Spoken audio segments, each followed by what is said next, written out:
चलता ना साहब, शादी होने के बाद पूछते हैं आर यू लव मी। दीन मजबूत था, दीनदार मजबूत थे। जब दीन मजबूत होता है, दीनदार मजबूत होते हैं, दीनी तालीम मजबूत होती है, दुश्मन भी हमला करने के लिए सोचता है। जब दीन कमजोर हो जाता है, दीनी इल्म कमजोर हो जाता है, दीनी मेयार कमजोर हो जाता है, तो फिर मदीने वाले का फरमान ना बदला जाएगा। ना अल्लाह का कानून बदलेगा, ना नबी का फरमान बदलेगा। चंद दिन की तसल्ली होगी उत्तर हाल में। और एक नंबर दे दूंगा, ये किसका नंबर देख बाबुल को, वो पट्टी का नंबर दिया। हजरत ये नंबर तुमने कैसा, ये दूसरा फरिश्ता दिया।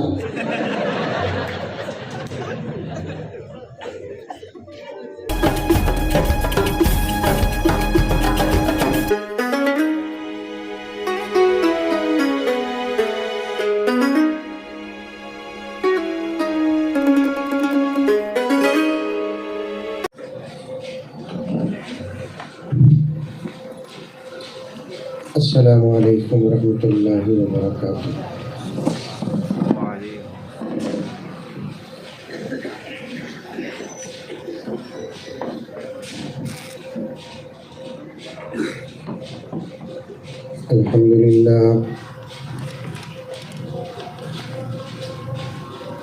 अल्हम्दुलिल्लाहि रब्बिल आलमीन वस्सलातु वस्सलामु अला सय्यिदिल अंबिया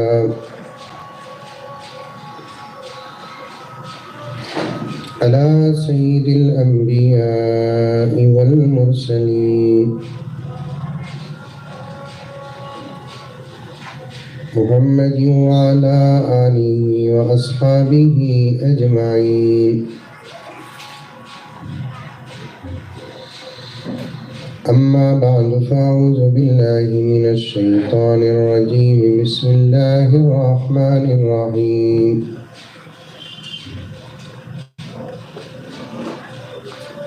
या अय्युहल्लज़ीना आमनु उदख़ुलू फ़िस्सिल्मि काफ़्फ़ा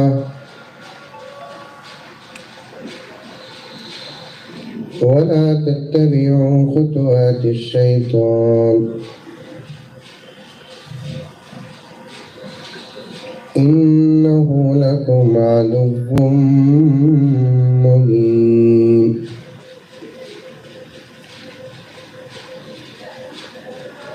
वक़ाल तआला फ़ी मक़ामिन आख़र या अय्युहल्लज़ीना आमनू क़ू अन्फ़ुसकुम व अहलीकुम नारा।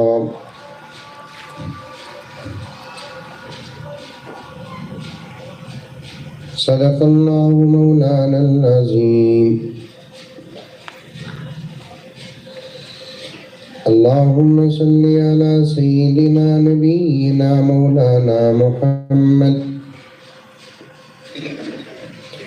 व अला आलि सय्यिदिना नबिय्यिना मौलाना मुहम्मद व बारिक व सल्लिम। अल्लाहुम्मा सल्लि अला मुहम्मदिन बिअददि औराक़िल अशजार व बिअददि अक़्तारिल अमतार व बिअददि दवाबिल बरारि वल बिहार व अला आलिहि व सहबिहि व बारिक व सल्लिम। अल्लाहुम्मा सल्लि अला मुहम्मदिन कमा हुवा अहलुहु व मुस्तहिक़्क़ु।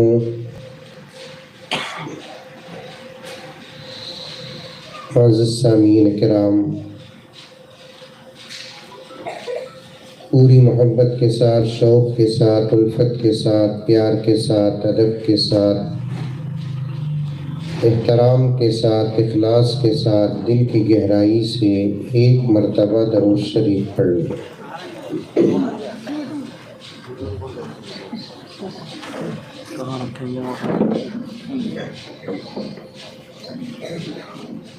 अल्हम्दुलिल्लाह सुम्मा अल्हम्दुलिल्लाह। शहर महालिंगपुर के लिए मैं नया नहीं और शहर महालिंगपुर भी मेरे लिए नया नहीं।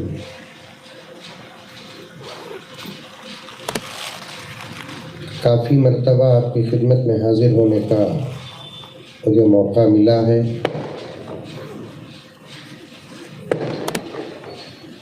मकसद अगर दीन हो तो इंशाअल्लाह ताला सुम्मा इंशाअल्लाह ये सिलसिला आगे भी जारी रहेगा। अरे आमीन तो बोलो, समझ में नहीं आई बात।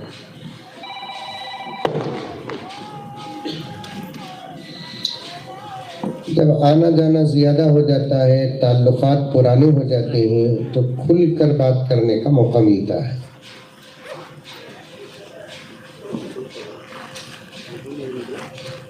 नई मुलाकात में परहेज होता है।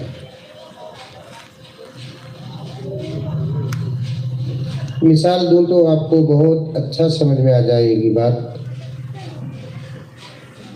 महालिंगपुर में शादी होती नहीं होती, बोल रही हूँ,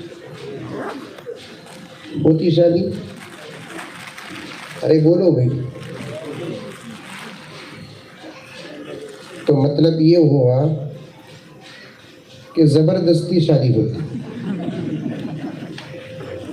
क्या है सर? शादी का लफ्ज सुनते ही खुश हो जाना,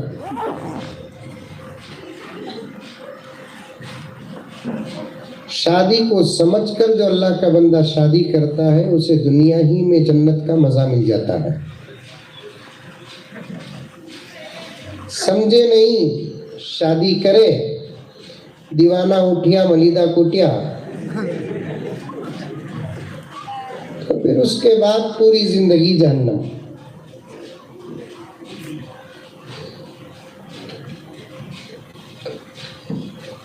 खैर, मुझे शादी का उन्वान बयान करना नहीं है।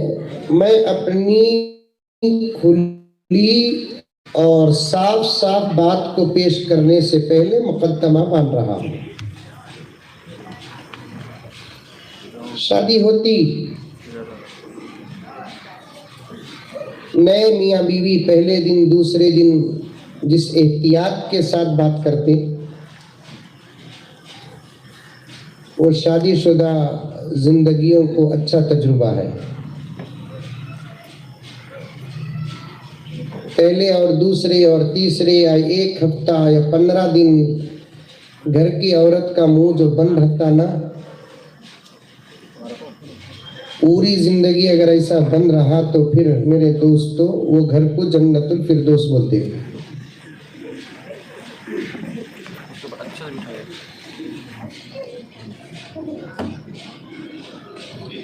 बात में परहेज, बेतकल्लुफ गुफ्तगू नहीं, आजाद गुफ्तगू नहीं, आहिस्ता गुफ्तगू। जैसे जैसे दिन आगे बढ़ते हैं, मुलाकात का सिलसिला आगे बढ़ जाता है, बेतकल्लुफी आ जाती है।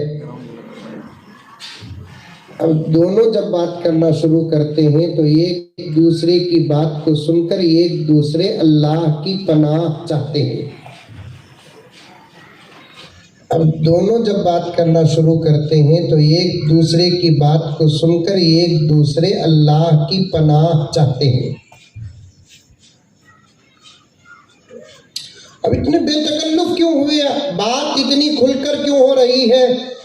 कई मर्तबा बातचीत, गुफ्तगू, मुलाकात इसी तरीके से पहली मर्तबा कहीं बयान को जाते हैं तो एहतियात। जब उसी गांव को कई मर्तबा जाने का इत्तेफाक होता है तो बात करने में बड़ी आसानी हो जाती है, क्योंकि ताल्लुकात हमारे पुराने हो गए। इसी मिसाल को मैं सामने रखकर अपनी गुफ्तगू का आगाज करता हूं।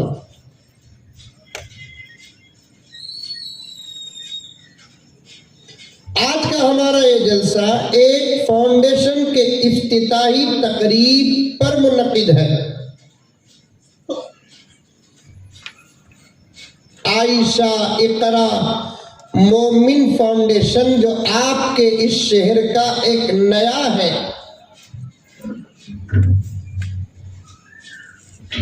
अभी इसके एक जिम्मेदार ने इसके मकासद आपके सामने रखे 2, 4 या 6। उसमें से पहला मकसद क्या है? हमारे अंदर दीनी तालीम की बेदारी।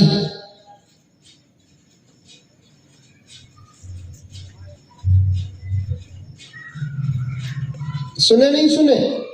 अरे मुंडी तुम हलाओ रे बाबा, मुंह नहीं खोले तो तुम्हारी खामोशी और तुम्हारी सुस्ती को देख को मंजे नींद आ रही है।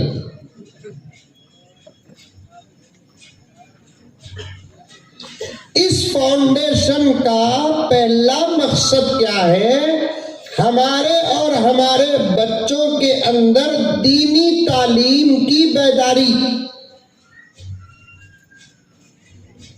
दूसरा मकसद भी है, तीसरा मकसद भी है, चौथा मकसद भी है और आगे मकासद भी तैयार होंगे। मुझे सिर्फ आपके सामने पहले मकसद पर बात करना है।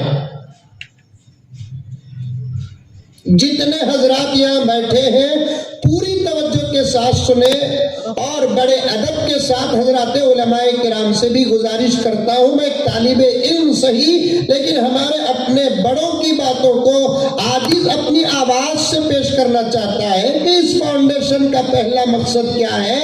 हमारे अंदर और हमारी नस्लों के अंदर दीनी तालीम की बेदारी।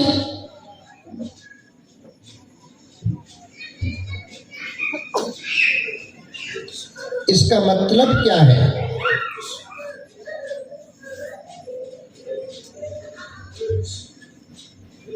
इसका अंदर और गहरा मतलब यह है कि दीनी तालीम के एतबार से अब तक तकरीबन हम सोए हुए हैं। यही तो मतलब निकलता है। बेदारी किसे बोलते? जागने को। इसकी जिद है सोना। समझ में आ रही है बात मेरी? अरे आ रही है, नहीं आ रही है? किसे किसे आ रही है? हाथ उठाओ। माशाअल्लाह, पूरे कांग्रेसी हाथ उठाओ। समझो बात को, समझो।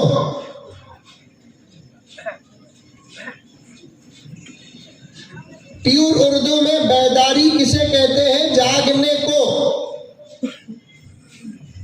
हम ना तो प्योर उर्दू, क्या लोकल उर्दू भी बराबर नहीं आती,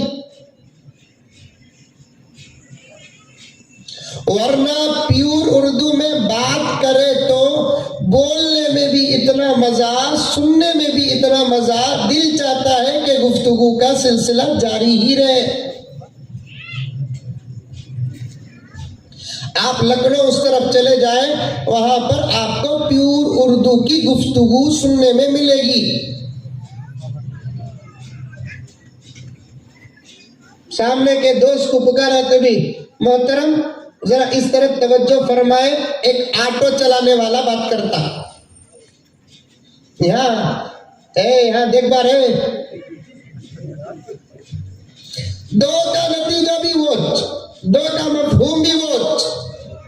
प्योर उर्दू जनाबे वाला जरा इस तरफ तवज्जो फरमाए। गाली भी दिए तो प्योर उर्दू में वहां इतनी बेहतरीन देते, और एक 2-3 दिया तो अच्छा है ना कहता जान।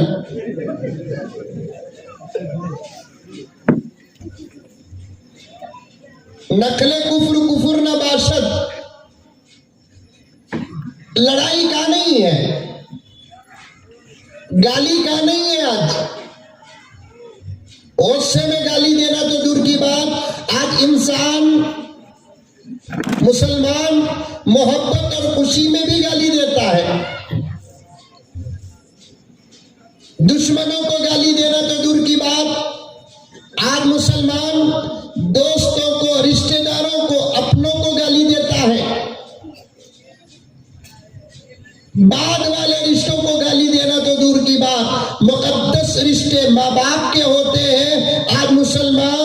जिहालत का ऐसा पुतला बना बैठा है कि खुद के माँ बाप को गाली देता है।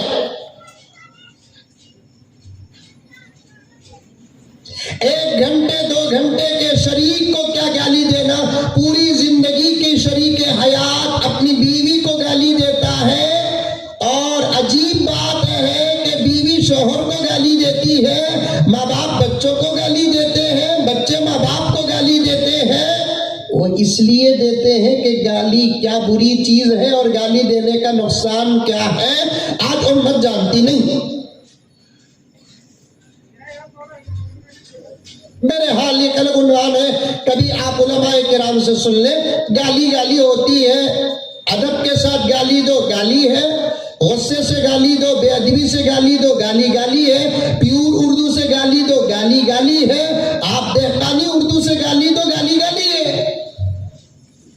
लेकिन प्योर उर्दू की गाली वहां पर कैसी होती मालूम, जहां प्योर उर्दू चलती है, जैसे लखनऊ वगैरह यूपी बिहार में, यूपी में बिहार में नहीं। जनाबे वाला चुप हो जाइए वरना हम तुम्हारी वालिदे मोहतरमा के साथ गुस्ताखी कर देंगे, वहां की गाली है। जनाबे वाला चुप हो जाइए वरना हम तुम्हारे वालिदे मोहतरमा के साथ गुस्ताखी कर देंगे। सहालिंगपुर में कौन तुझे ऐसा बोलिया तो खुश हो को सीधा घर को आको अम्मा को बोलेगा, अम्मा रास्ते में कौन की मिलिया था, मंजे भी उसे लड़ी हुई। अजीब बात है, उन्हें लड़ते लड़ते तुमने सलाम बोलिया।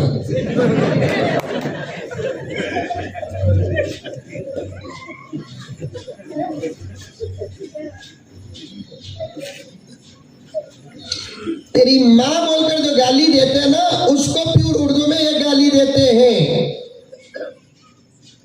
उर्दू से ताल्लुक पैदा करो। दीन का एक बहुत बड़ा हिस्सा अरबी जुबान के बाद इस वक्त उर्दू जुबान में महफूज है। उलमा बैठे हैं, पूरी जमानत के साथ ये बात अर्ज कर रहा हूं, दीन का बहुत बड़ा हिस्सा अरबी जुबान के बाद एक जमाने तक फारसी जुबान में मौजूद था, लेकिन अब अल्हम्दुलिल्लाह उर्दू जुबान ने फारसी जुबान को भी पीछे डाल दिया। दीन का एक बहुत बड़ा हिस्सा, चाहे वो तफसीरों का हो, चाहे वो हदीस के शुरुआत और तस्रीहात का हो, चाहे वो फिक़ह का हो, चाहे वो और किसी मज़ामीन का हो, दीन का बहुत बड़ा हिस्सा अरबी उर्दू जुबान में मौजूद है। उर्दू जुबान से ताल्लुक पैदा करो। हकीमुल मिल्लत हजरत शाह अशरफ अली थानवी रहमतुल्लाह अलैह ने फरमाया, जरूरी नहीं कि दीन को सीखने के लिए आपको अरबी ही सीखना है, बल्कि आप अगर दीन को सीखने के लिए उर्दू का दामन भी थामना चाहते हो तो उर्दू का दामन थामो और आपको दीन का हिस्सा मिल जाएगा।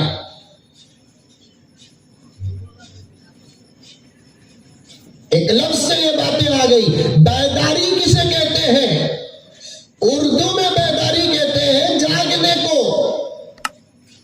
फाउंडेशन का पहला मकसद महालिंगपुर के पूरे इलाके और अतराफ अकनाफ के इलाकों के मुसलमानों को और आने वाली नस्लों के अंदर दीनी तालीम की बेदारी पैदा करना। मतलब ये है कि यहाँ के मुसलमानों का एक बहुत बड़ा हिस्सा और आने वाली या मौजूद मासूम नस्ल का एक बहुत बड़ा हिस्सा दीनी तालीम से बहुत दूर है।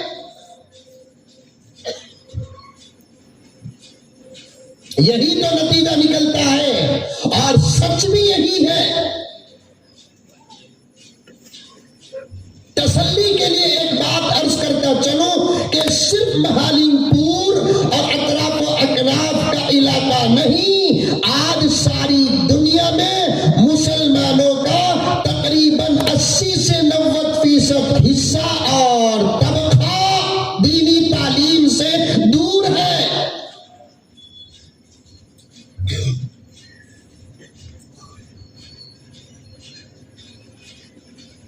किसी तंगी की बात नहीं करूंगा।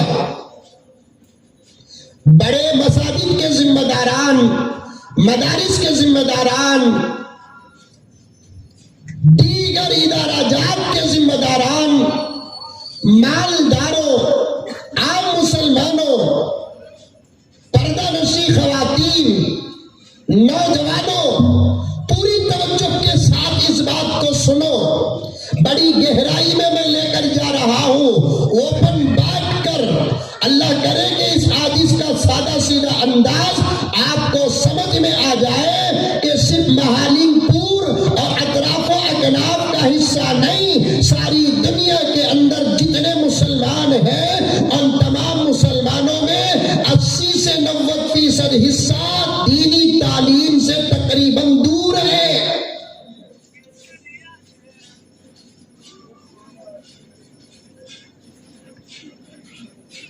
और इस बात का इल्म दुश्मनों को भी है। इब्ला तवज्जो चाहता हूं, इस बात का इल्म दुश्मनों को भी है।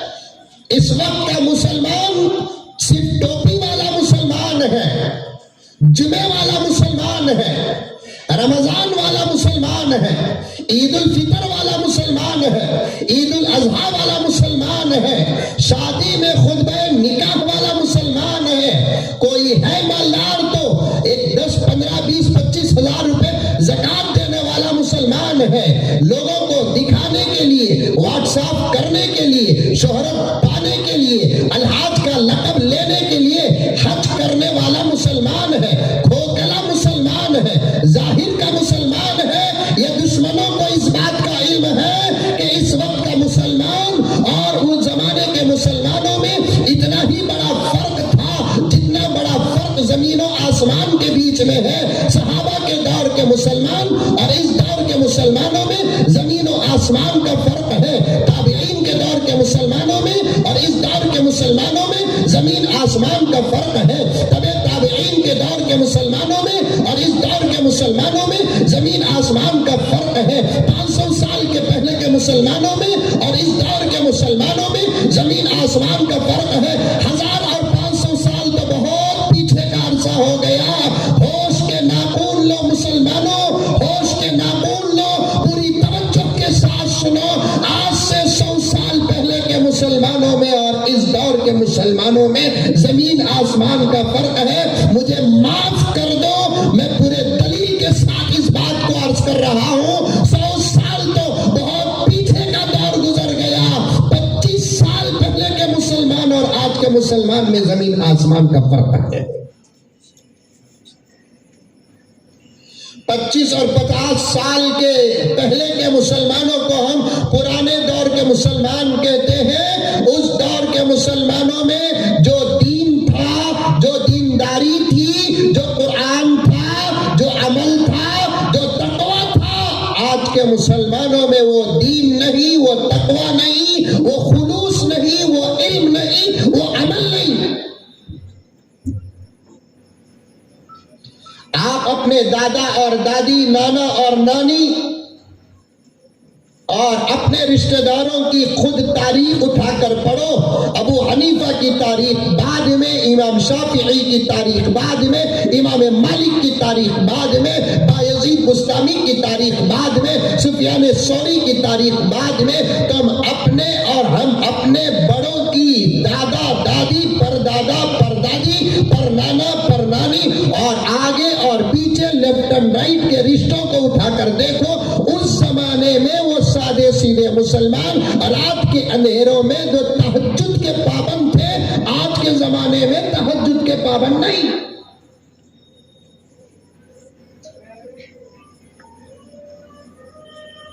उस जमाने में जो अल्लाह का खौफ था, इस जमाने में वो अल्लाह का खौफ नहीं।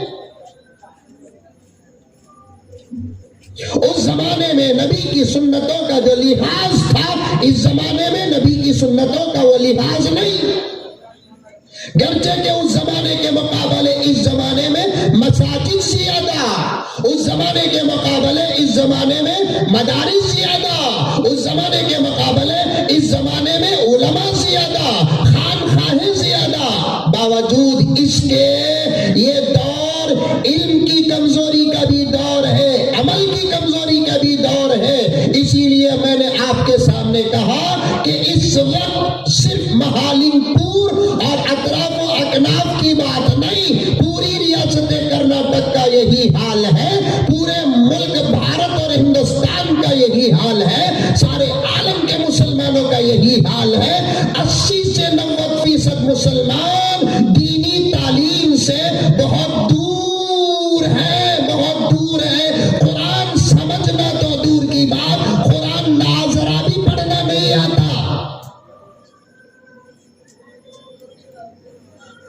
मेरी बात मानते कि नहीं मानते? अरे मुंह खोलो रे बाबा, खुली बात करो, मानना है मानो, नहीं मानना है नहीं मानो, लेकिन जो है वो बोलो। मानते नहीं मानते? मानते, बच गए, नहीं तो पूरे रस्तों में गेट डालकर एक एक का कुरान सुनकर भेजता।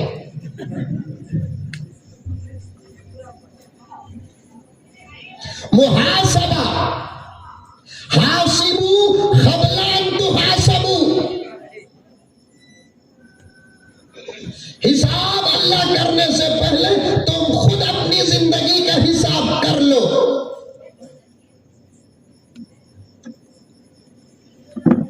हिसाब लेने से पहले तुम खुद हिसाब डाल कर रखो।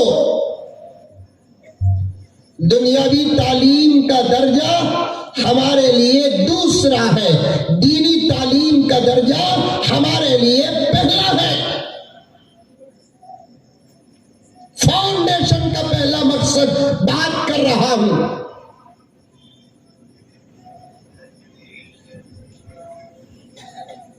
दीनी तालीम की बेदारी पैदा करना।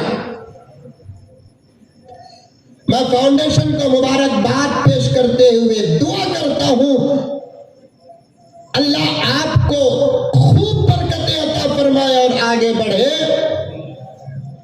दीनी तालीम अपने अंदर पैदा करो, वरना क्या होगा? जुमला याद रखना, मैं छोटा, नाकिसुल इल्मी वल अमल, जुमला बड़ा कीमती और बड़ा गहरा और वाज़ेह जुमला आपके सामने बयान कर रहा हूं। मुमकिन है कि चैनल्स भी रिकॉर्ड कर रहे हैं और इस बात का भी मुझे यकीन है कि दुश्मन भी इस बात को रिकॉर्ड कर रहे हैं। मैं कौम को जगाना चाहता हूं, कौम को जगाना चाहता हूं। स्टेज में बैठे हुए हजरात उलमाए किराम से बड़े अदब के साथ गुजारिश करना चाहता हूं कि आप भी इस जुमले पर पूरी तवज्जो दें। जब उम्मत के अंदर दीनी तालीम कमजोर होती है तो दुश्मन डायरेक्ट दीन पर हमला करते हैं।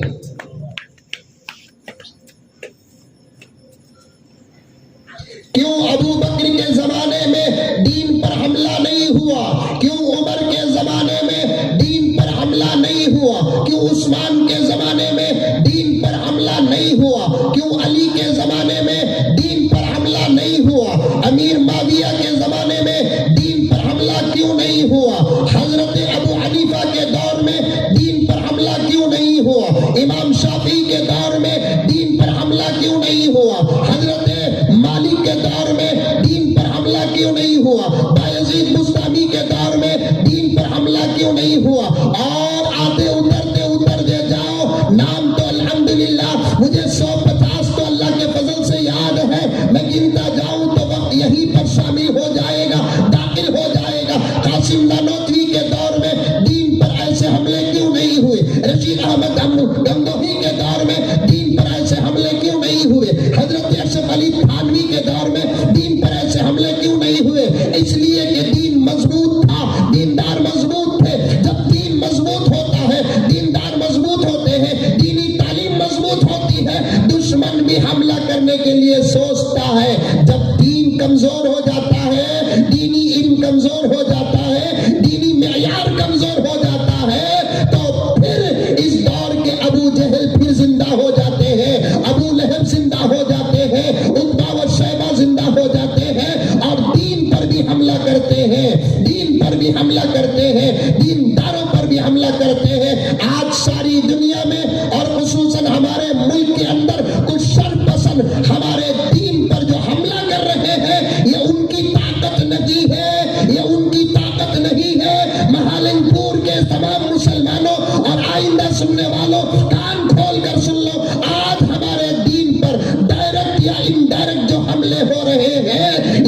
दुश्मनों की ताकत नहीं, ये हमारी अपनी कमजोरी है। मुझे साफ कहने दो, साफ कहने दो, इस मुल्क के अंदर कई किस्म के मजाहिब के लोग रहते हैं। तवज्जो से सुने हजरत, जरा हजरत मोबाइल के मुंह में निप्पल दे डालो। कब भी क्या होता, सामने वाले मोबाइल बंद कर डाले तो भी स्टेज वाले मोबाइल बंद नहीं करते, हो जाता है। अब पेशल लोग हमें क्या भी नहीं बोल सकते, अगर क्या भी बोले तो चीटी आ जाएंगी, पुलिस आगे वक्त होगा उनको।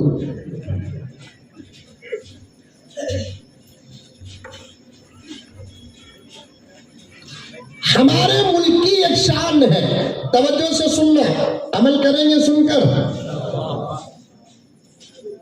हमारे मुल्क की एक शान है सारी दुनिया में।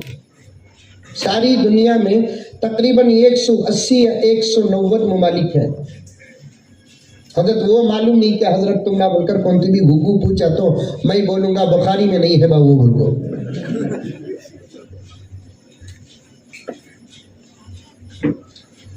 दीन के मसाइल क्या है वो पूछो, अगर मालूम नहीं है तो ये हमारा नाक़िस मुताला हो सकता है, आपका ये तरह सही हो सकता है। दुनिया के बारे में अगर आप सवाल करेंगे, हम ना मालूम नहीं बोलकर हमें बोलेंगे तो इसमें हम ना जरा भी शर्म नहीं।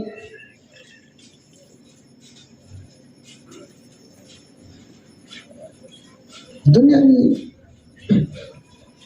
180 या 190 दुनिया के अंदर ममालिक है। ममालिक मतलब कंट्रीज।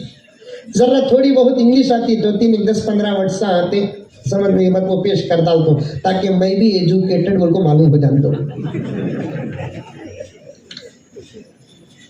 एजुकेटेड किसे बोलते मालूम क्या? इंग्लिश पढ़े हुए आदमी ही को एजुकेटेड बोलते। सो ये पूरे जाहिला। असल में एजुकेटेड किसे बोलते? तालीम याफ्ता को। और जिसके पास आसमानों जमीन का इल्म हो, उनसे ज्यादा एजुकेटेड कौन हो सकते हैं?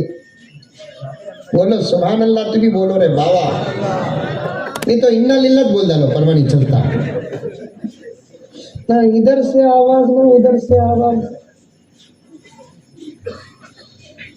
बकरीद जाको अभी मुहर्रम शुरू हुआ नहीं, गोशा खा को ये हाल रहा तो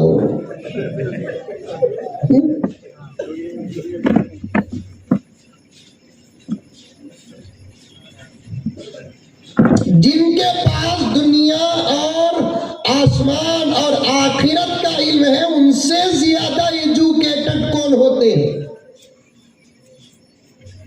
दुनिया के अंदर बहुत गहरी मिसाल दे रहा हूं, सुनते जाओ। अभी मैं अपने उन्वान का सही तौर पर आगाज भी नहीं किया हूं।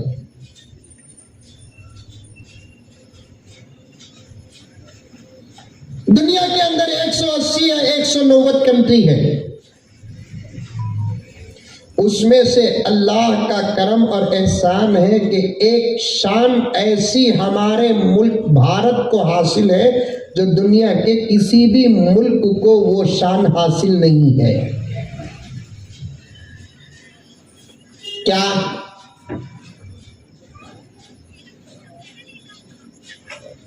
हद से ज्यादा हिंदुस्तान की तारीफ करें तो कुछ हमारे भी लोग में जाहिला घुघुआ सवाल करते हैं, हजरत हिंदुस्तान की तुम्हें इतनी तारीफ करे तो फिर तुम्हें मक्का मदीना मानते नहीं क्या हजरत? क्या दीवाने रमना हजरत लगा। इधर भी मुसीबत उधर भी मुसीबत। अब मक्का मदीना की हद से ज्यादा तारीफ करे तो नहीं हजरत, जरा देख को तारीफ करो हजरत, यहाँ वाले डाउट कर रही। क्या रे बाबा, ये मुल्क में मुसलमान की हालत जालिम बहू के, सालिम सास के घर में बहू के सगा होगी है।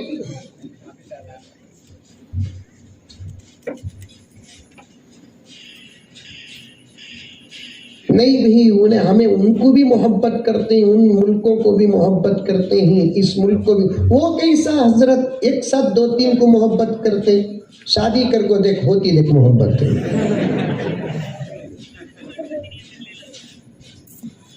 कार्यानी तजुर्बा नहीं, यकीस की मोहब्बत होना जरूरी नहीं। चल भाई, बीवियों की मोहब्बत का तजुर्बा नहीं, अपनी जगह पर रख डाल। एक ही बच्चा है कि 4-5 बच्चे ही? अरे बोलो, 4-5 बच्चे ही नहीं तो 4-5 बच्चों से भी मोहब्बत होती नहीं। बड़े कुछ मोहब्बत तो फिर छोटे को मोहब्बत नहीं क्या, छोटे कुछ मोहब्बत बड़े को मोहब्बत नहीं क्या, बेटे कुछ मोहब्बत बेटी को मोहब्बत नहीं क्या, बेटी कुछ मोहब्बत बेटे को मोहब्बत नहीं क्या। अरे गुग्गू, बच्चे के तो पूरे हमारे बच्चे मोहब्बत की लाइन में सबसे मोहब्बत करने का जो तजुर्बा एक बाप को एक माँ को होता है, ऐसा तजुर्बा दूसरे किसी रिश्ते को नहीं होता। बिल्कुल इसी तरीके से एक साथ अरब को, मक्के और मदीने को और भारत को मिलाकर मोहब्बत करने का तजुर्बा जो मुसलमान को है वो किसी को नहीं है।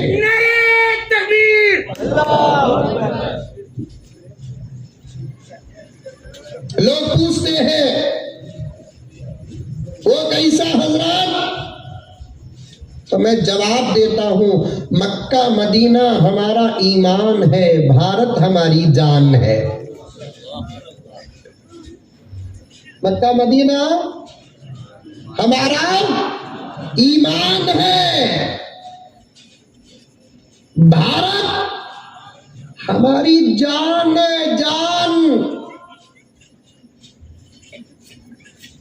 जान का तो हमारे नौजवानों को उन्हें समझ में आती से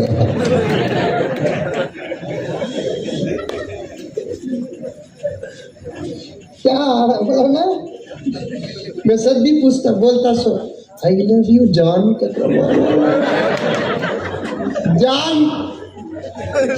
टूथ काकी है, उनज काकी है, फिर जान कैसा? जनी सो अम्मा जान नहीं, जने सो बाबा जान नहीं। जिस नबी के सदके में ईमान मिला वो नबी जान नहीं, साथ पैदा हुए सो भाना भाया जान नहीं, अभी निकाच नहीं हुआ जान।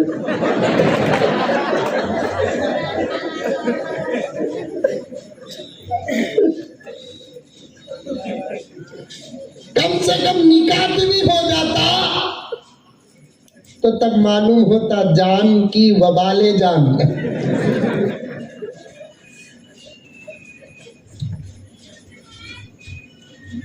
मक्का मदीना हमारा ईमान है,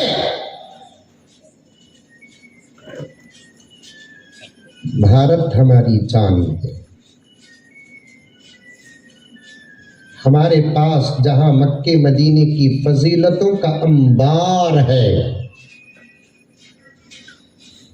अल्लाह की कसम, फजीलत बोल रहा हूं। फजीलत किसे कहते हैं? जो हमारे अपने धर्म से साबित हो उसे फजीलत कहते हैं। तवज्जो चाहता हूं, फजीलत किसे कहते हैं? हमारे अपने धर्म से जो चीज साबित है, जिस पर हमारा एतकाद और यकीन है, उसे कहते हैं फजीलत। जहां मक्के और मदीने की अजमतों की फजीलतों का अंबार हमारे पास मौजूद है, इस मुल्क से हमारी मोहब्बत पर शक करने वाले नादानो, खुदा की कसम, हमारे मुल्क भारत की फजीलतों का अंबार भी हमारे पास मौजूद है।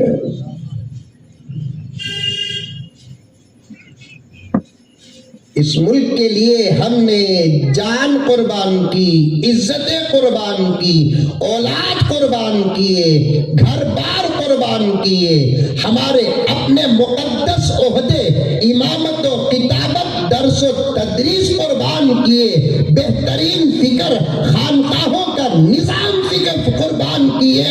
उस भारत से हम मोहब्बत क्यों ना करें, उस भारत से हम प्यार क्यों ना करें? उस भारत के लिए आज भी हम अपनी जान कुर्बान करने के लिए तैयार हैं। कुछ कमीने, कुछ अहमक, कुछ नादान, जिनके रोशनाई, अकल के आंखों की रोशनाई खत्म हो चुकी है और इनको एहसास तक नहीं है। वो हमारे इस मुल्क की मोहब्बत पर आज भी डाउट कर रहे हैं। बार बार पूछते हैं कि तुमको मुल्क से मोहब्बत नहीं क्या, मुल्क से मोहब्बत नहीं क्या। अहमकों, मोहब्बत न होती तो ऑप्शन रहकर भी हम वहां नहीं रहे। अभी कब तक पूछते रहेंगे? जोर से भी 1 साल 2 साल ही पूछना। सो सच्ची तुम्हें चाहती क्या जी बोल को उत्तर की कहता उन्हें कांकी थी, हमें कांकी थे। 18 साल 20 साल उन्हें कांकी थी, 18 साल 20 साल 25 साल हमें कांकी थे। उसका खानदान कांकी, हमारा खानदान कांकी, उसका शहर कांकी, हमारा शहर कांकी। उन्हें वो 20 साल क्या क्या प्लान बना को रखी थी कि हमें 20 साल कांका की प्लान बना को रखे थे।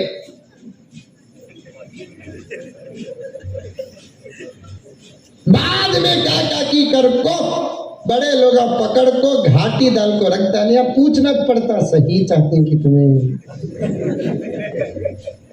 सच्ची बोलो।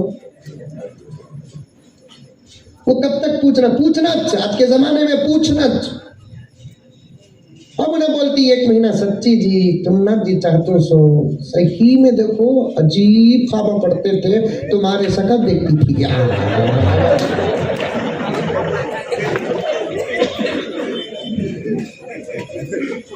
इन्हें भी छोड़ता तुम्हें भी सही तुम्हारी कसम खा दो। देखो सूरत तो बराबर याद नहीं, आवाज तो ख्वाब की ये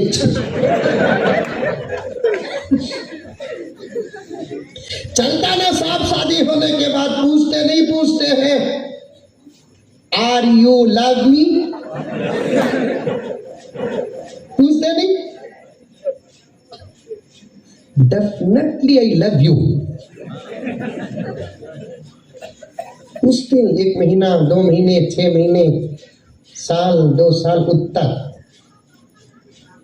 शादी हो तो 15-20 साल के बाद भी पूछता तुम्हें चाहती उठाती बेलन।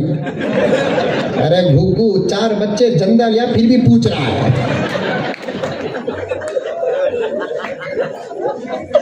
4 बच्चे जंदा लिया फिर भी पूछ रहा है चाहती क्या। चाहत न होती तो ये तेरे खून के 4 मुजस्समे सामने क्यों होते? चाहत न होती 15 साल 20 साल से तेरे घर के अंदर इस्तेकामत के साथ क्यों रहती? चाहत न रहती माँ के घर को जाकर भी वापस क्यों आती? ये चाहत के दलाइल है। मक्का जाते हैं फिर वापिस आ जाते हैं, मदीना जाते हैं वापिस आ जाते हैं। मुल्क से मोहब्बत का इससे बड़ा सबूत और क्या हो सकता है? कितने लोग गए अमेरिका को अब तक नहीं आए, ऑस्ट्रेलिया को गए नहीं आए। हमारे मुल्क की शान की, अजमतों की, फजीलतों की किताबें हमारे पास मौजूद हैं सारी दुनिया में। मैं कहां से शुरू किया भूला नहीं। दीनी तालीम जब कमजोर पड़ जाती है तो क्या होता है बताता हूं। हाथ जोड़ता हूं प्यारो, हाथ जोड़ता हूं। कुरान से रिश्ता मजबूत करो। सारी दुनिया के नजर में तुम बेदार नजर आए हुए। अपने बच्चों को दीनी तालीम से आरास्ता करो। दीन बताओ, दीन सिखाओ। कुरान क्या, हदीस क्या, हलाल क्या, हराम क्या, जायज क्या, नाजायज क्या, तमाम बातों का दौर हमारी नस्लों, हमारे बच्चों और हमारे मुआशरे में होते रहना चाहिए ताकि दुश्मन को भोगने का मौका न मिले, भोगने का मौका न मिले।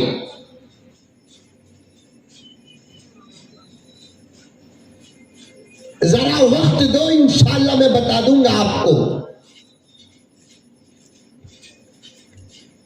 सारी दुनिया में हमारा मुल्क भारत एक ऐसी शान अपने अंदर रखता है जो किसी भी मुल्क के अंदर वो शान नहीं है। वो क्या? हमारे मुल्क भारत में जब भी हमारे मुल्क का नाम लिए तो हमारा बोलकर जोड़कर बोलो। इस मुल्क में नहीं बोलना हमारे मुल्क में बोलकर बोलना।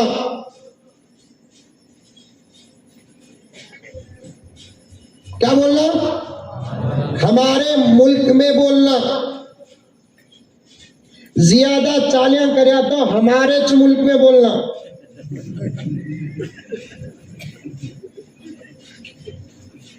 समझ में आया?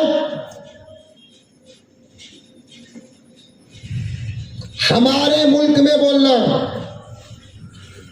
ज्यादा चालियां करे तो बोलो, जरा सुनना चाहता हूं मैं भी। हमारे मुल्क में। इश्क तो क्या मतलब हजरत?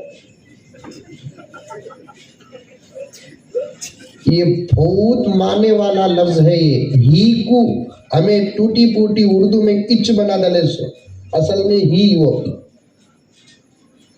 इसे प्रैक्टिकल तौर पर समझना बोले तो घर को जाकर बोलो, बेगम तुम्हें भी हमारे बीवी बोलो।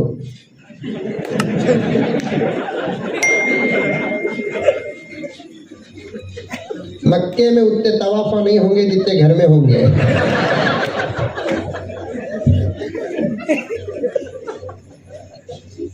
ये बोलो तुम्हें हमारे बेगम बोलो, खुश हो जाएगी।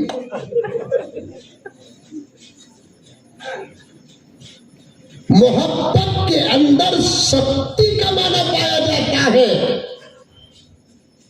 हमारे मुल्क भारत की एक शान है क्या कि सारी दुनिया के ममालिक में एक या दो किस्म के मजहब के लोग रहते हैं।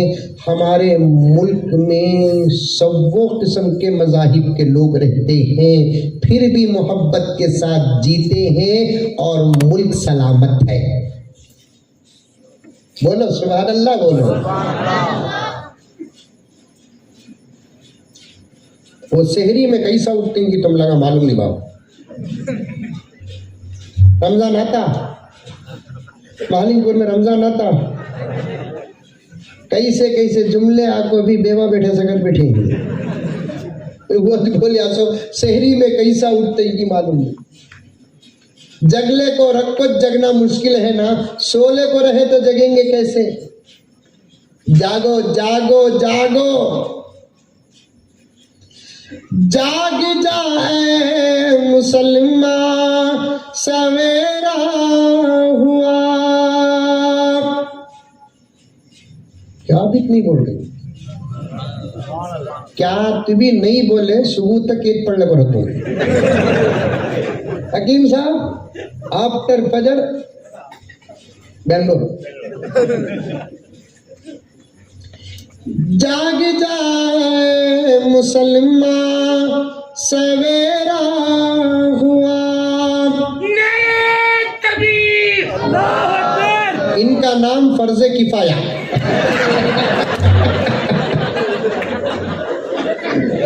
तुम्हारे सबके तरफ से बेचारा अकेले जोश पैदा कर रहा है। खुदा सलामत रखे। जोश भी होना, होश भी होना, दोनों को जमा करो, कोई ताकत तुम्हारे सामने नहीं रहेगी। दो भी ना हो तब भी खतरा, दोनों में से एक हो तब भी खतरा। दोनों बैक वक्त जोश और होश अगर दोनों को जमा कर लेंगे, ऐ मोहम्मद के गुलामों और हिंदुस्तानी मुसलमानों के दुनिया की कोई ताकत तुम्हारे सामने खड़ नहीं सकती। जब जोश और होश तुम्हारे साथ मिल जाए, जोश और होश के साथ तुम्हारा रिश्ता हो जाए, आप फिक्र मत करो मेरे प्यारों। मुझे कहने दो, मुझे कहने दो, हमारी किसी बात की गलती कोई अक्लमंद निकाल नहीं सकता। बेवकूफ हो तो हर जुमला गलत नजर आए। तबीयत में एक चीज है सफरा, लिमिटेड रहा तो फबीहा, कम हो गया तो भी खतरा, ज्यादा हो गया तो भी खतरा। उस चीज का नाम है सफरा। वो चीज रही तो खाना हजम होता सो। हकीम साहिबान बैठे हैं, खास तौर पर बैठे हैं, पूछ कर देखो, वो चीज तबीयत के अंदर रही तो खाना हजम होता सो। उसे बोलते सफरा, उसका मरकज है पित्ता। तुम्हें भी डॉक्टर क्या बोले? महा डॉक्टर। नबी की सुन्नत ही दवा है और वो सुन्नतों से हम वाकिफ हैं तो हम भी डॉक्टर हैं।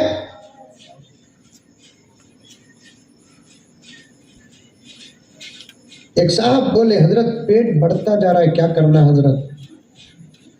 कसम खाता हूं, आप बेंगलुरु को आओ, बताता हूं साहब को मैंने क्या इलाज दिया मालूम। हालांकि पेट बढ़ा तो उन्हें पूछना सो, डिलीवरी डॉक्टर नहीं को पूछना सो।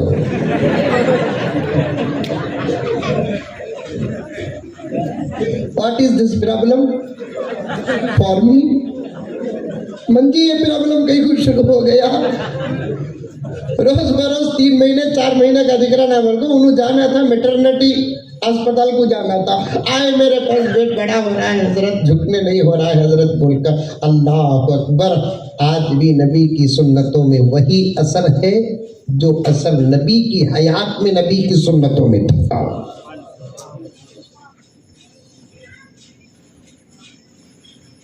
सारी दुनिया की तहकीक का नतीजा कुरान है।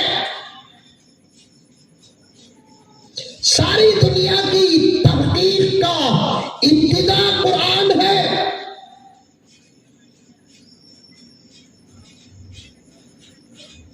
दलील उसे कहते हैं जो दुश्मन के जुबान से निकले। दलील उसे कहते हैं जो दुश्मन की जुबान से निकले। एक अखबार का एक छोटा सा पैराग्राफ है जो तकरीबन तमाम जुबानों में वायरल हो चुका है, मेरे पास उर्दू जुबान में है। एक बहुत बड़ा साइंसदान प्रोफेसर लॉरेंस यूसफ कहता है, जिसको सारी दुनिया की साइंस जानती है, इस वक्त का बहुत बड़ा मुहक्किक है। जमीन के ऊपर और नीचे और आसमान से नीचे का जितना हिस्सा है वो तमाम उलूम का एक बहुत बड़ा माहिर है। लॉरेंस यूसफ इसका नाम है। इसने अपनी तहकीक पेश की है कि काबे को मामूली मत समझो, इस जमीन का पूरा निजाम काबे के साथ जुड़ा हुआ है, हजरे अस्वद के साथ जुड़ा हुआ है। अगर काबा ना हो और हजरे अस्वद ना हो और अतराफ का तवाफ ना हो तो फिर ये जमीन गर्दिश नहीं करेगी, रुक जाएगी, कम से कम जमीन में क़ियामत आ जाएगी।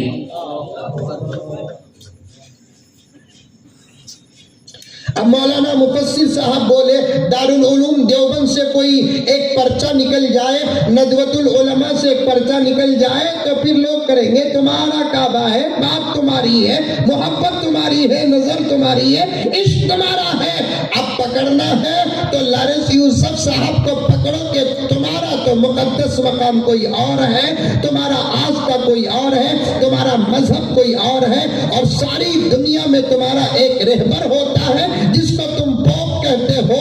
बावजूद ये तमाम चीजें तुम्हारे पास रहने के, इस जमीन का जो नतीजा तुमने निकाला वो काबतुल्लाह को निकाला, तो वो कहेगा मैं क्या करूं, हकीकत जो है वही मैंने बयान किया।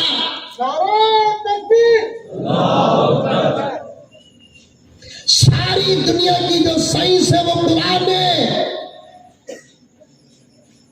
सारी दुनिया का जो तिब है वो कुरान है।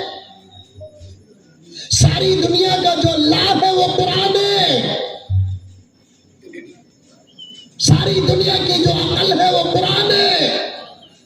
आज उस कुरान के मसाइल को तुम गलत साबित करना चाहते हो, कुरान के अहकामात को बदलना चाहते हो, याद रखो जितनी तुम्हारी ताकत है उस ताकत के अंदर रहो, अंदर रहो। मेरे पास वो किलब मौजूद है कि नहीं है, दूसरे हजरात के पास वो किलब मौजूद होगा।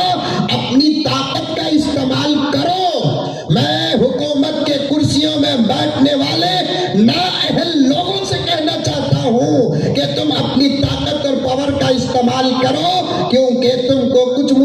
लिए ये पावर मिला है, हमेशा रहने के लिए पावर मिला नहीं है। जब तक जमीन रहेगी तब तक का पावर मिलना तो दूर की बात, ये पावर तुमको उस वक्त तक मिला है जब तुम्हारी गारंटी और वारंटी खत्म होगी। तुमको ये पावर उस वक्त तक नहीं मिला है जब तक जमीन कायम होगी, बल्कि उस वक्त तक भी नहीं मिला है जब तक तुम जिंदा रहोगे। अब तो मुल्क के हालात बता रहे हैं तुम्हारे इस पावर का इख्तिताम 2024 है। बोलो इंशाअल्लाह। बोलो उतर जाते हैं डरोनों को, डरोनों को। रातों में तहज्जुद में उठो, दुआएं करो, अल्लाह ताला से दुआ करो, अल्लाहुम्मा ला तुसल्लित अलैना मल्ला यरहमुना। फिर देखो इंशाअल्लाह रियासत कर्नाटक की अक्सरियत ने इस दुआ को पढ़ी और मेहनत करी, उतरे कि नहीं उतरे? अरे बोलो रे बाबा, उतरे नहीं उतरे? तुम्हारा महालिंगपुर कर्नाटक से हटको है क्या? आसाम में है क्या? बोल रहा हूं ना, उतरे कि नहीं उतरे? सब कहते हैं कुछ और कुछ हम कहते हैं दुआओं के सदके उतरे नहीं, अल्लाह ने उतारा है। अजान को टच करने वाले कभी कुर्सियों में बैठते नहीं। ये सब उन बिल्लों की सजा है जो आसमानी कानून के साथ टकरा रहे थे। हिंदुस्तानी होने की हैसियत से फिर भी मैं गुजारिश करता हूं, इस मुल्क की कुर्सी में कौन भी बैठ जाए, हमें कोई फर्क पैदा नहीं होता। लेकिन इतनी गुजारिश तो करना चाहता हूं, आगे भी अगर तुमको राजनीति करना है तो आस्थाओं को मत छेड़ो, वरना पार्लियामेंट की कुर्सियों से नहीं, घर की कुर्सियों से भी उतर जाओ। और आप लोगों को डरने की जरूरत नहीं, कौन बैठे तो भी क्या हुआ, रिश्ता उसके साथ मजबूत करो, मसले वो हल करेगा। नहीं लगा समय नहीं, जोर की हवा नहीं तो कड़क धूप का दर्जा भी नहीं इनका। ऊंचे ऊंचे दरबारों से क्या लेना, बेशक बोलो। अब वो अलग से मजमून शुरू करा तो सुभान अल्लाह माशाअल्लाह, पर फजर की नमाज नहीं पढ़ा को जाना पक्का पड़ेगा। ऊंचे ऊंचे दरबारों से क्या लेना, नंगे भूखे बेचारों से क्या लेना, अपना खालिक अपना मालिक अपना रब अफजल है, इन आती जाती सरकारों से क्या लेना।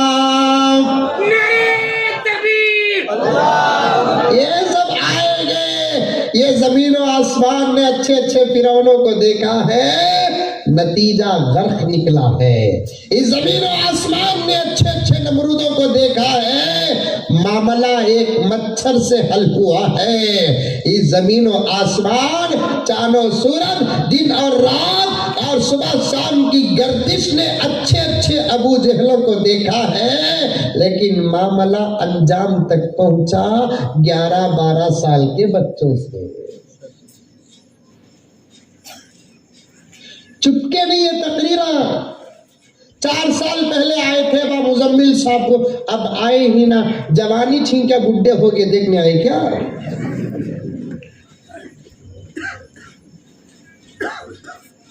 बावजूद तबीयत और थकान के आज जिस पूरे जज्बात और हकीकत को आपके सामने पेश कर रहा है, कसम अल्लाह की, मौलाना आबिद साहब 15 मिनट भी अगर मैं तकरीर करके बस करके उतर जाऊं तो क्या वो मुझे पूछेंगे कि क्यों मौलाना 15 मिनट में खत्म कर दिए? मैं घंटा 1.5 घंटा आपके साथ इसलिए बैठा हूं, अल्लाह गवाह है, खुले आसमान के नीचे बैठकर पूरी हिम्मत और जुर्रत और बेबाकी के साथ एक एक लफ्ज को, पूरे लफ्ज को तोल कर इसलिए बोल रहा हूं मेरे दोस्तों कि मुझे मेरी बीवी बच्चों की फिक्र नहीं, उम्मत की फिक्र है। आप जाग गए तो बस काफी है, आप समझ गए तो बस काफी है, वरना आपका कुछ नुकसान नहीं होगा। इस वक्त आपकी हमारी जो सुन रहे हैं, जो सुना रहे हैं, जो बैठे हैं, यहाँ बैठे हैं, वो 25-30 साल के तो हो गए। अब आपको कोई खतरा नहीं है, आपको कोई खतरा नहीं है। मसला हमारी नस्लों का है, नस्लों का है। ये जो कुर्सी में बैठे हुए छोटे छोटे मासूम बच्चे जो देख रहे हैं, सुन रहे हैं, समझ नहीं रहे हैं, ये दुबला पतला इतना उछलता उछलता क्या कह रहा है, ये उलमाए किराम एक दुबला पतले की बात को इतने गौर से क्यों सुन रहे हैं और इतना बड़ा मजमा क्यों बैठा, कुछ भी नहीं समझ में आ रही है बात। हकीकत में ये जज्बात, ये फिक्रें, ये दर्द, ये आंसू तुम्हारे लिए नहीं मेरे प्यारों, तुम्हारे लिए नहीं है। मुझे खुदा की जात से उम्मीद है तुम्हारा बेड़ा पार हो गया है। अब जरा मेहनत करो, मौत तक ईमान की हिफाजत हो जाएगी। तुम्हारी फिक्र नहीं है, तुम्हारी फिक्र नहीं है। मसला इन मासूम बच्चों का है जिनके पैदा होने पर हमने अजाने दी, जिनके पैदा होने पर हमने इकामत पढ़ी, जिनको अबू बकर और उमर के नाम पर नाम रखा, आयशा व फातिमा के नाम पर नाम रखा। हमारा मजहब, हमारा दीन, हमारी किताब, हमारे नबी सब अलग है। अगर आज हम मेहनत न करें, अल्लाह से रिश्ता मजबूत न करें, नबी की सुन्नतों पर अमल न करें, कुरान को न पढ़े, कुरान को न समझे, बच्चों की तरबियत दीनी माहौल में खुदा की कसम अगर हम न करेंगे तो फिर इनका क्या होगा। कहते हुए भी मेरी जुबान लड़खड़ा रही है, लड़खड़ा रही है। एक इशारा दे देता हूं, समझ जाइए हकीम साहब, अगर हम इन बच्चों के बारे में कोई फिक्र नहीं करेंगे तो फिर ये बच्चे क्या करेंगे, ऐसा भी करेंगे, ऐसा भी करेंगे। फिर उनके बच्चे क्या करेंगे, ऐसा हरगिज नहीं करेंगे, सिर्फ ऐसा करेंगे।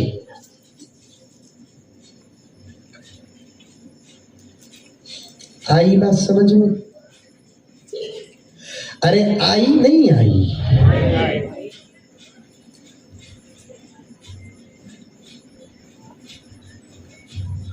हमें अगर मजबूत होते तो दुनिया की कोई ताकत, अरे गीदड़ थे, गीदड़ हैं, गीदड़ रहेंगे, शेर थे, शेर हैं, शेर ही रहेंगे। शेर गीदड़ बनता नहीं, गीदड़ शेर बनता नहीं। अब जो शेरों की तरह चिंघाड़ रहे हैं वो शेर नहीं, गीदड़ है, गीदड़। क्यों चिंघाड़ रहे हैं?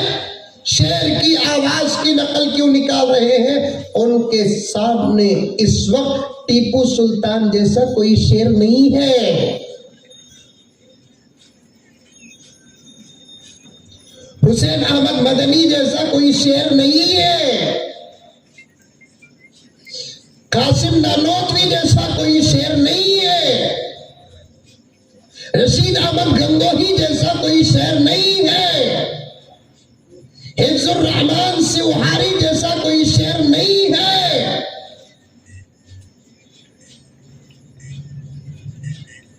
जंगल में जब शेर सो जाते हैं या जंगल शेरों से खाली हो जाता है तो फिर गीदड़ों का राज होता है, गीदड़ों का राज होता है। इस मुल्क के शेरों, जागो, जागो, जागो। पहले अपने दीन पर उतर जाओ, ये तुम्हारी ताकत है, ये तुम्हारी हिम्मत है, ये वक्त से पहले फैसले हैं। पहले तुम अपने दीन पर उतर जाओ। तुम पहले अपने हाथों में कुरान ले लो, बाद में अल्लाह चाहे तो जो चाहे देगा। अपने चेहरे सजा लो, अपना लिबास बदलो, खुशियां मत करो ये नहीं कहता। कहीं इस्लाम में खुशी मनाने से मना है?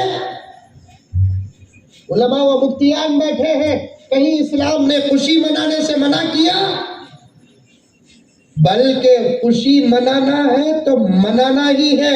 एक बच्चा पूछा मुझे, हजरत हमारे बाबा का इंतकाल हो को 8 दिन हो गए, ईद उल फितर रमजान में इंतकाल हुआ, हमारे बाबा का इंतकाल हो को 8 दिन हो गए ही, मैं ईद को कपड़े पहनूं क्या? पूछिया मसला, सादा सीधा मसला, क्योंकि जब बाबा इंतकाल होकर 8 दिन ना, इस्लाम क्या कहता है? शौहर का इंतकाल होगा तो बीवी एक ही इद्दत में रहना सो, उन्हें एक ही शोक मनाना सो। दूसरे औरतें, बेटियां, भाना वगैरह जो रहते हैं उन्हें 3 दिन ही शोक मनाना सो, उसके बाद बाहर निकल जाना। बीवी 4 महीने 10 दिन शोक मनाना, इद्दत गुजार। हल्लू बोलो, अंकल को मालूम नहीं होना। यानी तो अंकल क्या करेंगे? औरतों की इद्दत कैंसिल करेंगे, नहीं तो मर्दों के लिए भी इद्दत का कानून लेकर आ जाएंगे। जुल्म देखो, जुल्म देखो, जुल्म। हमारे बड़ों ने लिखा है, किसी भी मजहब के हाथ में अल्लाह हुकूमत दे देते हैं, लेकिन जालिम के हाथ में हुकूमत देते नहीं, देते भी हैं तो छीन लेते हैं। हमारे मजहब का कानून साहब, हमारे मजहब के किसी कानून को कोई माँ का लाल गलत साबित ही नहीं कर सकता। शौहर मर गया तो बीवी कितने दिन इद्दत में रहना? 4 महीने 10 दिन। सुभान अल्लाह। ये भी मसला नहीं मालूम कौन से की बुढ़िया अलग बोल डाले 40 दिन ही बोल को। मैं बोला जियो का ऑफर क्या पूछा?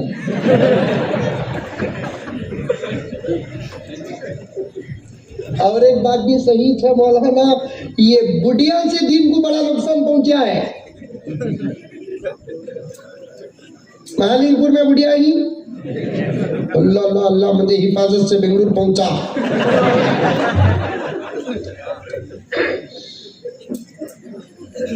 अजीब अजीब फतवे देते। ये खाला 40 दिन नहीं, 4 महीने 10 दिन। तलाक की इद्दत बोलो, तलाक का तो डर गए कि तो अंकल कैंसिल कर डाले करते कि तो उन अबू हनीफा के पोतरे ना हो।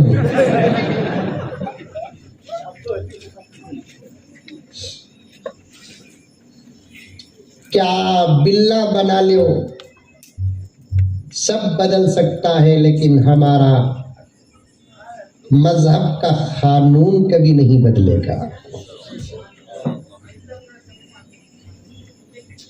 कौनैन के रुश्द व हिदायत का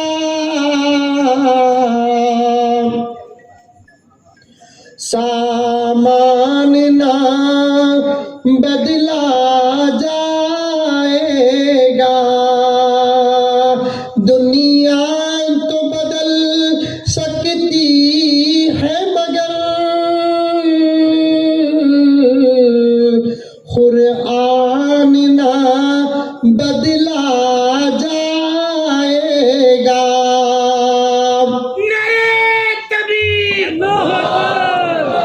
ये चांद ये सूरज की गर्दिश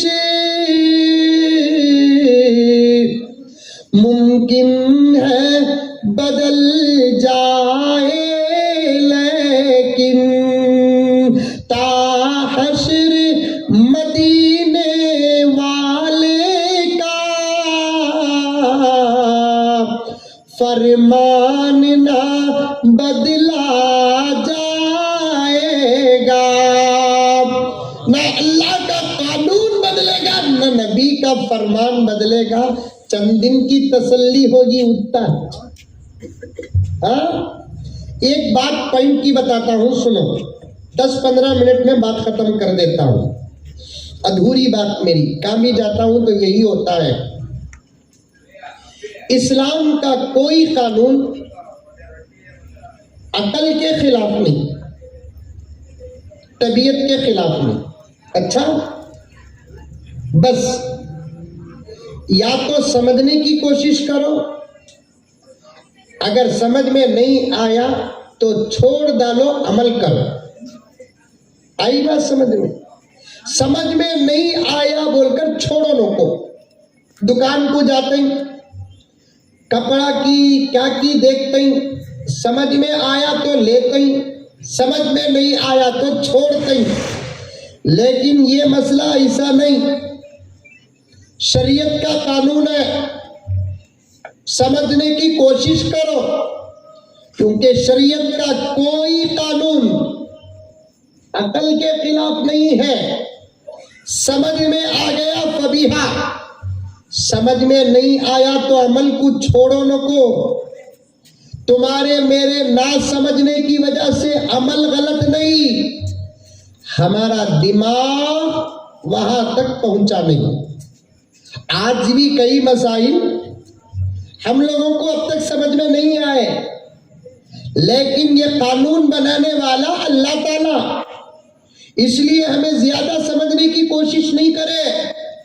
तुम्हें डॉक्टर, लॉयर, इंजीनियर, प्रोफेसर टर पर अपनी जगह। ये मौली साहबा 15-15 साल मदरसे में गुजारे, अलिफ बा ता से लेकर मिनल जिन्नती वन्नास तक पढ़े, इन्नमल आमालु बिन्नियात से लेकर खत्म बुखारी किए,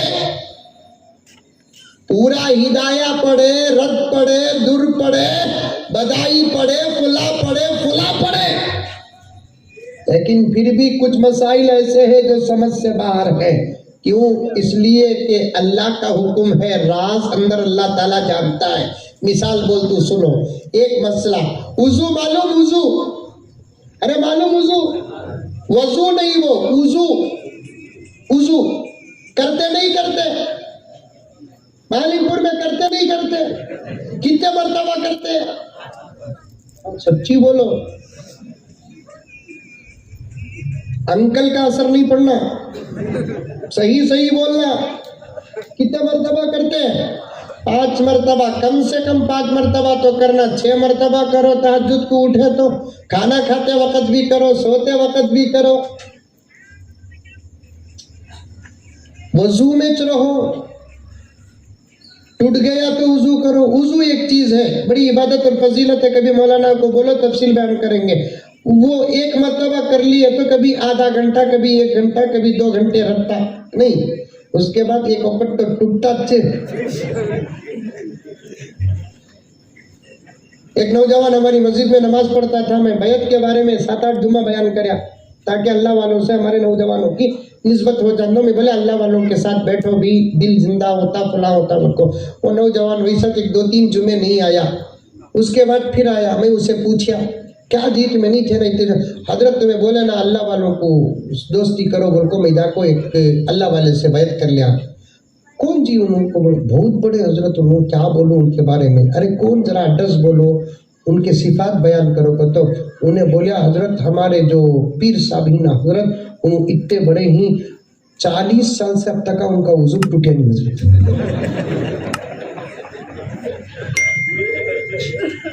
40 साल से अब तक उनका वजू टूटिया नहीं हजरत। मैं सोचा क्या रे बाबा, इन्हें अंबोजा सीमेंट में वजू कर क्या?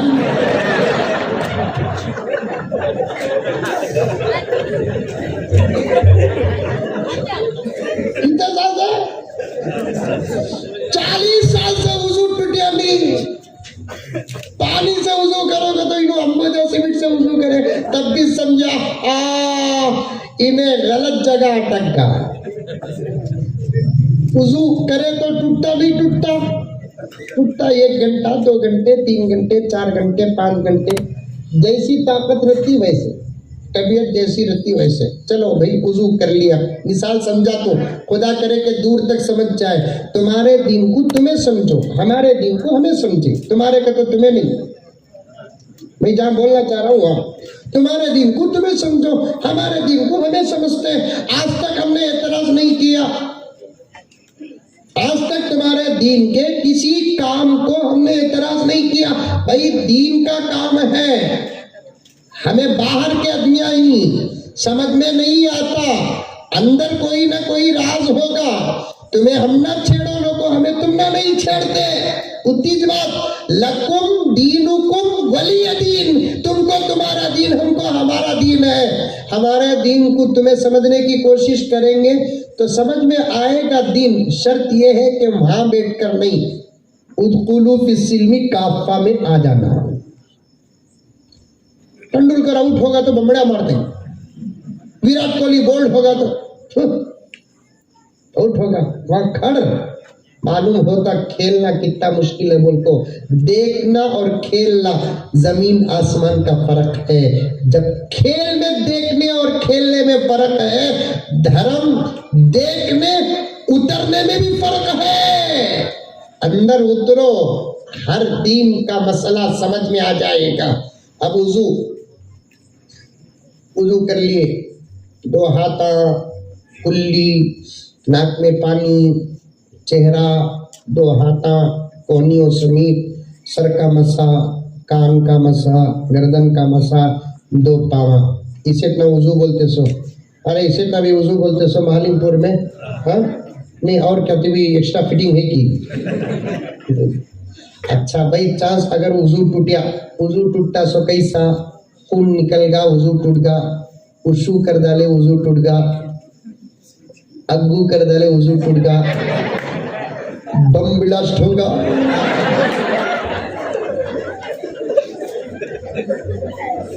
तकरीबन वुजू टूटने के मरकज़ सब अलग ही, मकामात अलग। अब यक्सा सिविल कोर्ट में ये बिल भी पास हो जाएगी।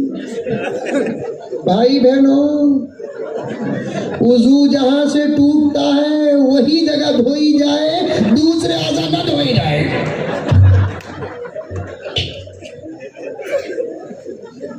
अब होगा क्या प्यारे? अल्लाह अकबर कबीरा। ये सब जो आफात आ रहे हैं हमारे कम इल्मी, बेइल्मी, बदअमली की वजह से आ रहे हैं। मैं और आगे लेकर जाना मुनासिब नहीं समझता। आयशा इक़रा मोमिन फाउंडेशन का जो पहला मकसद है उस पर बात करते हुए बहुत दूर तक पहुंचा। शुरू की तमाम बातें मुझे याद है लेकिन मौका नहीं है। फिर कभी तफसीर के साथ उलमा आपके सामने रखेंगे। दीन पर मजबूत हो जाओ, आमाल पर मजबूत हो जाओ, इंशाअल्लाह दुनिया की कोई ताकत आपको, आपके दीन को नहीं छेड़ेगी। जब आदमी अरे क्या बताऊं मेरे दोस्तों, शेर भी अगर कमजोर पड़ता है तो कुत्ते भी भौंकने लगते हैं। शेर भी कमजोर पड़ता है, बीमार पड़ता है, जख्मी हो जाता है, चलने और फिरने और चिंघाड़ने के लायक नहीं होता, तो फिर कुत्ते भी हमले करते हैं। अपने दीन पर हो, हदीस का इल्म ना हो और नबी की शरीयत का कम से कम बेसिक इल्म ना हो तो मेरे दोस्तों तुम कहीं भी रहो, तुम्हारा हमारा ईमान और दीन खतरे में रहेगा, खतरे में रहेगा। इन मासूम बच्चों की तरबियत करो। ये बाहर के माहौल में क्या बने क्या नहीं बने छोड़ो। जब ये हमारे पास आ जाते हैं, इन्हों नमाज पढ़े क्या पूछो, अल्लाह की मारिफत के बातें बताओ, नबी की सीरत के बातें बताओ, इस्लामी अहकामात की फजीलत बताओ और उसकी अहमियत बताओ। अभी से बच्चे को टोपी नहीं पहने तो डांटो, दाढ़ी की फजीलत बयान करो, उसे डांटना का तो पहले हमें अमल करना नहीं। हमारा सर्रिच हुबली का जंगल, हमें बच्चों उन्हें जोर से नहीं बोले आते भी 2023 तू पहन रहे हल्लू होता। अम्मा का सर खुला, बेटी की तरबियत कर रही है, सर में उड़ गया, असर नहीं पड़ता। इन्हें मोबाइल देख लो, कोई सब बैठा फिर उनका पोतरा बोटे जा रहे नमाज को जाकर मुजम्मिल साहब बोले बच्चा को नमाज को भेजो, बोलकर उन्हें बोलता अब्बा तुम्हें पढ़े तो अपना मेरे अंदर नमाज आएंगी।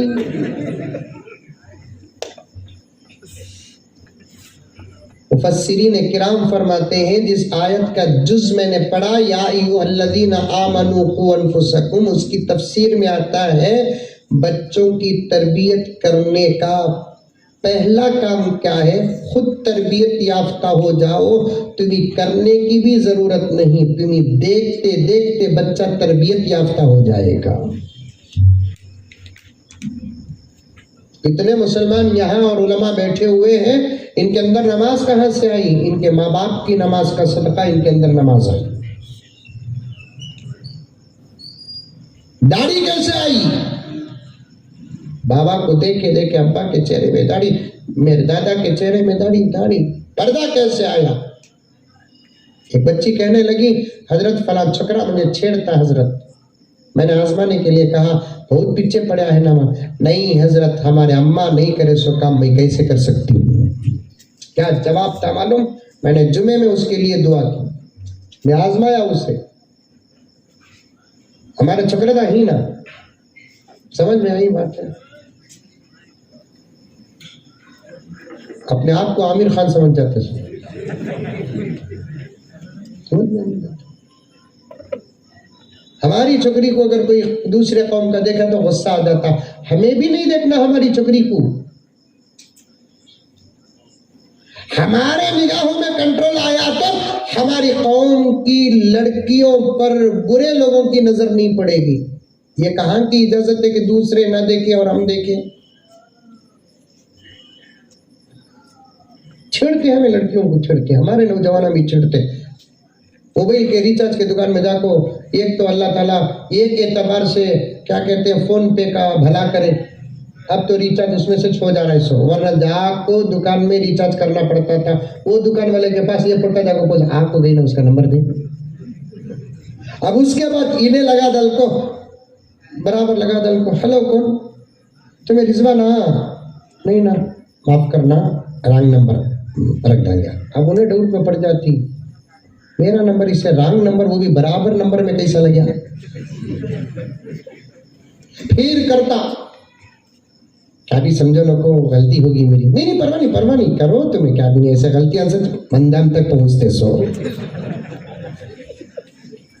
मेरे पास एक केस आया, तवज्जो चाहता हूँ हकीम साहब। एक मेरे दोस्त और उनकी बीवी मुझे फोन करी, फोन कर कर बोली कि हजरत एक बात बोलना, हजरत तुम्हें बयान में नहीं बोलना। मैं बोला वो मेरे हाथ से होता नहीं। नाम लेता नहीं तुम्हारा, लेकिन वाकया अगर अच्छा है तब भी बोल दू, बुरा है तब भी बोल दू। अच्छा नसीहत के लिए, बुरा इबरत के लिए। हजरत मेरी जवान बेटी है हजरत,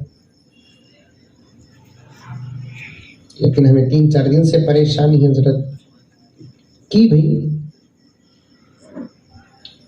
रात को उसका मोबाइल हमें चेक करे तो व्हाट्सएप में मैसेज आया कोई ही हजरत। बाद में हमें तहकीक करे तो हजरत वाकईतन हमारी बच्ची से गलती होकर है हजरत। हमारे खानदान में कौन भी करे नहीं हजरत। माँ बाप को बच्चों की इज्जत, अपनी इज्जत सवाब क्या करना समझ में नहीं आ रहा हजरत। वो भी रात के 3-4 को सब मैसेज आपको करती है हजरत। मैं बोला नंबर है क्या माँ वो बच्चे का? है हजरत, दियो माँ मैं बात करता हूँ। किसकी बच्ची? भी हमारी बच्ची इतना एक रिश्ता छोड़कर हर रिश्ता सबका एक होता है। तुम्हारी माँ हमारी माँ, तुम्हारी भान हमारी भान, तुम्हारी बच्ची हमारी बच्ची, यहां तक खत्म।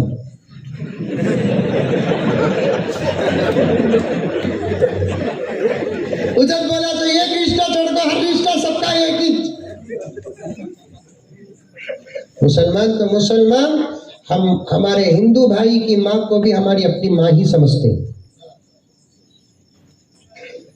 हिंदू बहन भाई की बहन को हमारी बहन समझते हैं, हिंदू भाई की बच्ची को हमारी बच्ची समझते हैं। ये अल्फाज नहीं, अल्फाज नहीं, अल्फाज नहीं, वरना क्रिमिनल लॉ हमारे हवाले करो। हमको फांसियां भी देना आता है, हाथ भी काटना आता है, संसार भी करना आता है। हमने पहले ही 1947 के बाद क्रिमिनल कानून को तुम्हारे हवाले कर दिए। हमारा कोसातीवी बच्चा तुम्हारी बच्ची को छेड़ा, बोलको केस लेकर आओ, फिर हमको हक दो, इसे क्या करना कि तुम्हें करो, तुम्हारे धर्म में क्या है वो करो बोलकर हमें इजाजत दो। हमें उसे मौत के घाट नहीं उतारे तो तब पूछो। इस वतन के देश तो दर, मौलाना अब्दुल वहाब साहब के हवाले से ये शेर। इस वतन के दश्त दर सब फिजाए एक है, इस वतन के दश्त दर सब फिजाए एक है, सारे भाई सारी बहनें सारी माए एक है, सबके भाया एक, सबके बहना एक, सबके माया एक, सब में पार्टनरशिप चलता है। एक ही एक रिश्ता है, इसमें है ना पार्टनरशिप दूर तक नहीं। अब मैं फोन नंबर लिया, उनकी बच्ची क्या मेरी बच्ची क्या, लेकर फोन कराया, इत्तेफाक से उन्हें हमारा ख्याल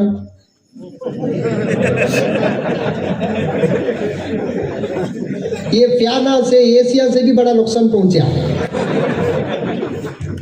ये फंके, ये प्याना, ये एशिया, हजरत हजरत बोलते रहती, पीछे से क्या कर रहा की करते। सलामुअलैकुम हजरत, वालेकुम, अरे मेरा नंबर उन्हें फिट करके रखा। हजरत तुमने कैसा मालूम है मेरा नंबर? मैं बोला फरिश्ता दिया बा। हजरत तुम्हें मंदिर फोन कर डाले ना हजरत, कितना खुशनसीब हजरत, मैं क्या की किधर की बोला कर, वो खुशनसीब की बदनसीब की, तू खुशनसीब बन गया मैं बदनसीब बन गया, करता तू गलत या वो मंजे लोग पकड़ते मेरे हाल में। और एक नंबर दे तुम, किसका नंबर देख बा बोल को, वो पट्टी का नंबर दिया। हजरत ये नंबर तुमने कैसा, ये दूसरा फरिश्ता दिया।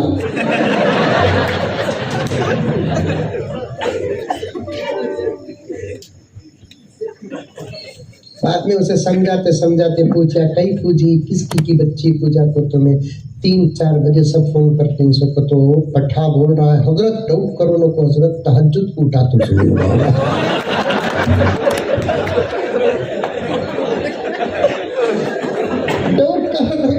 कभी बोला तहज्जुद को उठा नहीं होता, उन्हें मिली दुनिया के दूसरे मोहल्ले के बेनमाजियों नजर नहीं आ रहा है।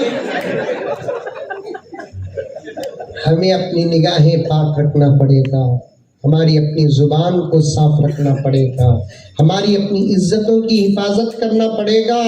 तब जाकर जब दीन में हम 100% खरे खरे उतर जाएंगे तो दुनिया की कोई ताकत हमारे दीन को छेड़ना तो दूर की बात, छेड़ने का सोचे तक नहीं। वो बात भी कह देता हूं कि इस मुल्क में जितने मज़ाहिब के लोग हैं उसमें से एक मजहब के हमारे जो भाई हैं उनको सिख बिरादरी कहते हैं, उनको छेड़ने की किसी को हिम्मत है? मैं सलाम करता हूं मेरे उन भाइयों को, मोहब्बतें पेश करता हूं, है किसी को छेड़ने की हिम्मत है? उनकी दाढ़ी को छेड़ने की हिम्मत है, उनके दुपट्टे को छेड़ने की हिम्मत है, उनके पास रहने वाले हिफाजती आलात को छेड़ने की किसी को हिम्मत है? छेड़ कर तो देखो, एक मुसलमान फ्री में मिल गए जिनके सब्र का इतना गलत फायदा उठाते हैं कि जो चाहे वो कानून बना दे। हिम्मत है तो सब पर एक कानून अगर लागू करना चाहते हैं तो हमारे तरफ से गुजारिश है, कि फिर सिख भाइयों से शुरू करो, फिर उसके बाद क्या होगा नतीजों से पहले तुमको नतीजे मालूम है, नतीजों से पहले तुमको नतीजे मालूम है। आखिर उनको क्यों छेड़ा नहीं जाता? इसलिए कि वो अपने धर्म में मजबूत है और अपने धर्म की शक्ल सूरत लेकर मैदान में भी उतरते हैं, फिल्म इंडस्ट्री को भी जाते हैं, उसी शक्ल सूरत से वो असेंबली भी जाते हैं, पार्लियामेंट भी जाते हैं। दुश्मनों को मालूम हो गया कि ये अपने मजहब पर 100% है, अपने दीन पर 100% है, इनको छेड़ा नहीं जा सकता। लेकिन हम ये कहें कि हम इल्म से भी दूर हैं, कुरान से भी दूर हैं, हदीस से भी दूर हैं, मसाइल से भी दूर हैं, हकीकत से भी दूर हैं, तो अब दुनिया के निगाहों में हमारी कमजोरी नजर आ गई और हमको छेड़ा जा रहा है, हमारी किताबों को छेड़ा जा रहा है, हमारे नबी की पाक और पवित्र और बेमिसाल साफ और शफाफ जिंदगी को छेड़ा जा रहा है। इसलिए मुसलमानों आज अहद कर लो, इतने उलमाए किराम के जज्बात को इस आदिस ने अपने जुबान से आपके सामने पेश किया। बूढ़े बैठे हैं, जवान बैठे हैं, बच्चे बैठे हैं, सब पक्का इरादा कर लो, आज से हमारा कुरान से रिश्ता 100% मजबूत हो जाएगा। कौन कौन कुरान पढ़ना कल सुबह से शुरू करेंगे? हाथ उठाओ। पक्का? मौलाना आबिद साहब और दीगर उलमा जहाँ बच्चों की दीनी तालीम का निज़ाम करते हैं, वहाँ नौजवानों की दीनी तालीम का भी निज़ाम करें। नौजवान जो सामने मुझे नजर आ रहे हैं, हमारे जरा हेडलाइट और डिम्मी समझ में आई बात, बैलेंस में कभी भी हमें रास्ता देख को चले जाते, उम्र भी जाती जा रही है। नौजवानों जो बैठे हुए मेरे भाइया सब बैठे हुए,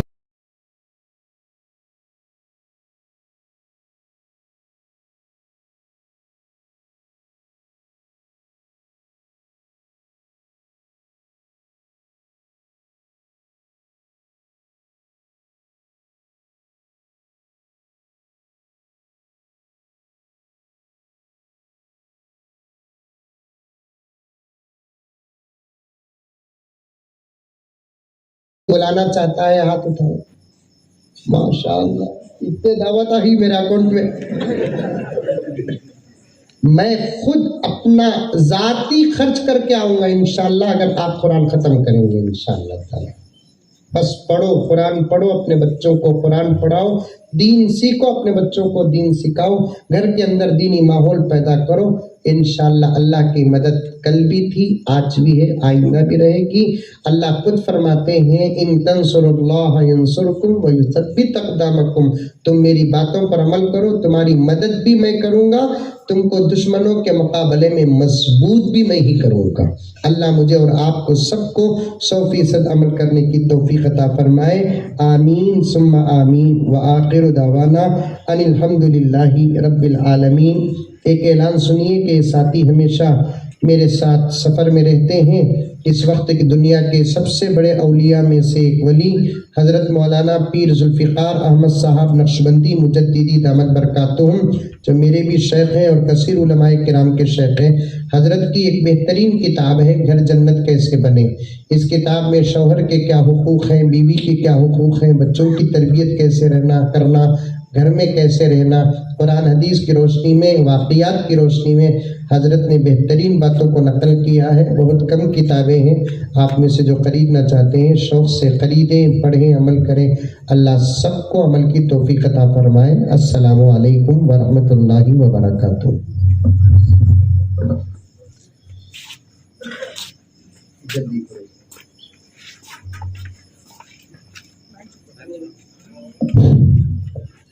हज़रत वाला का हम बहुत ही शुक्रगुजार हैं। उन्होंने हमारी इस हकीर सी दावत पर तशरीफ़ लाकर हमें बहुत सारे मलफूज़ा से नवाजा। अल्लाह ताला से दुआ है कि अल्लाह तबारक व तआला हम सबको